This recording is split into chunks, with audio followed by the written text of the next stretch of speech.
Good afternoon, students. Welcome to the lecture series of parallel computing.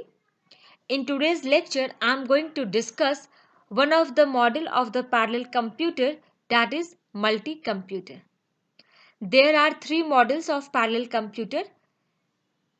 They are processor array, multiprocessor, and the multi-computer.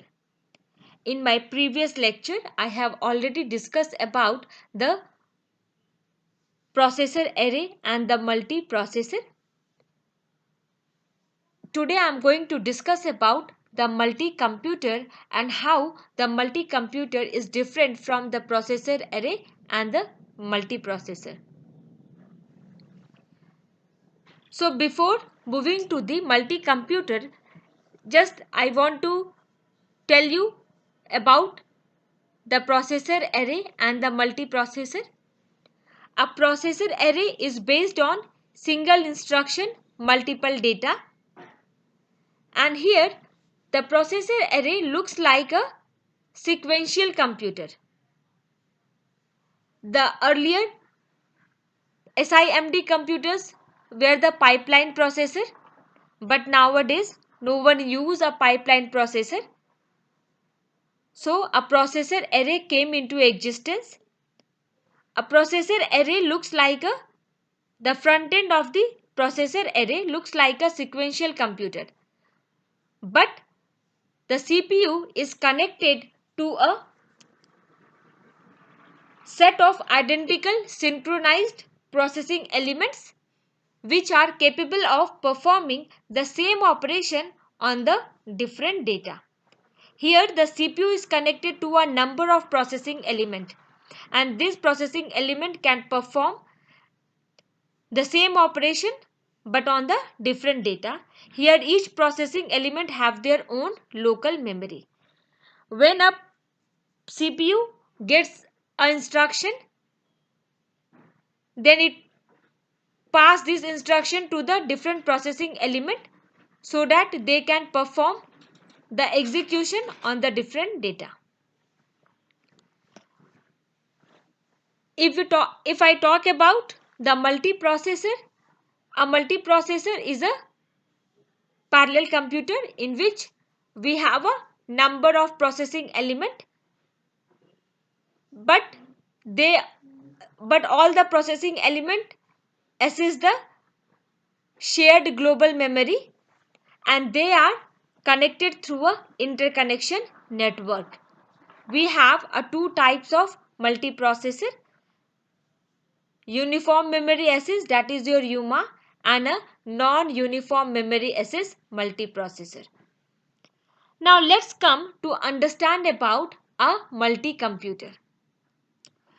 Multi-computer and multiprocessor both are based on the MIMD Flink's taxonomy, that is your multiple instruction and multiple data.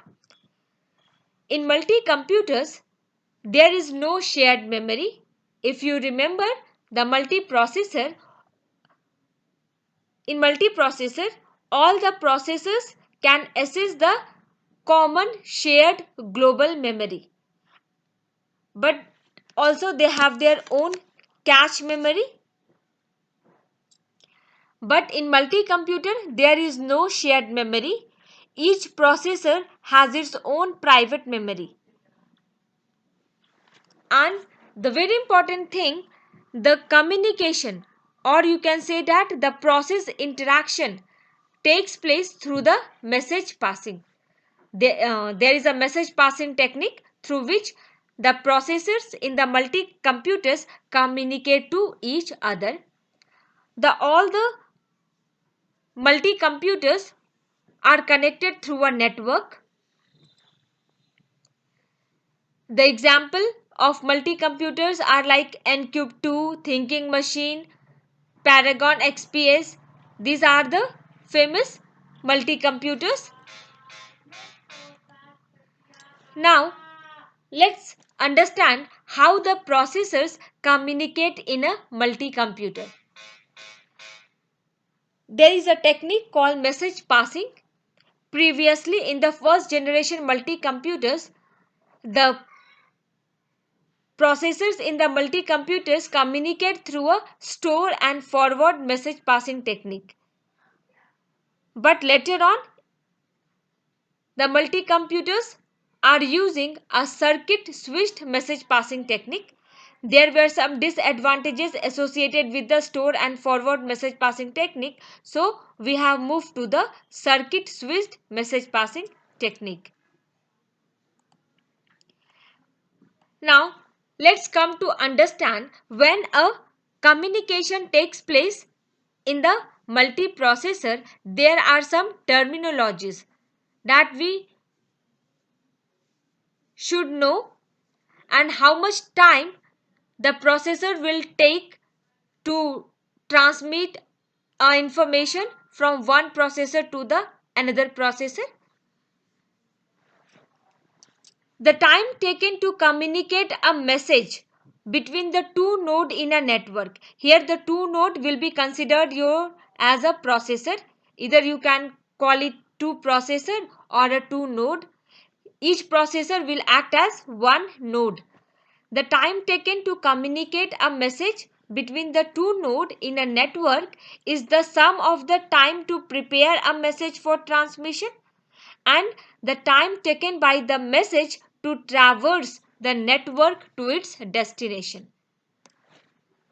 So, the time taken in order to communicate a message between the two nodes is the sum of the time taken to prepare a message and the time taken by the message to traverse from one node to the another node.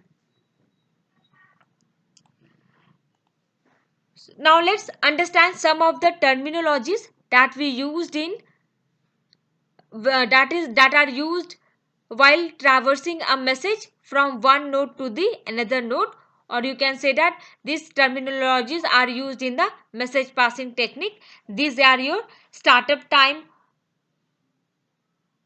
hopping time, word length. So let's come to understand what is your startup time.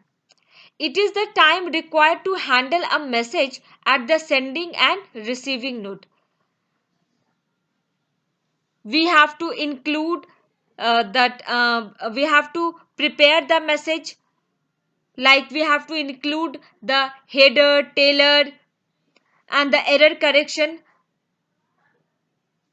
the time to execute the routing algorithm and the time to establish an interface between the local node and the router.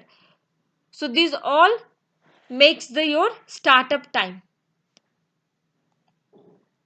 Now come to your per hop time. What is your per hop time? When a message leaves from a node, it takes a finite amount of time to reach the next node in the path. So the time taken by the header of the message to travel between the two directly connected nodes in the network is called your per hop time. It is also called the node latency. And the last one is your per word transfer time.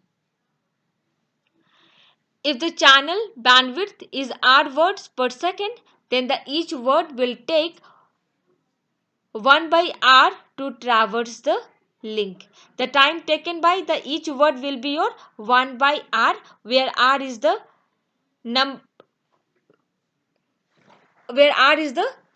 bandwidth.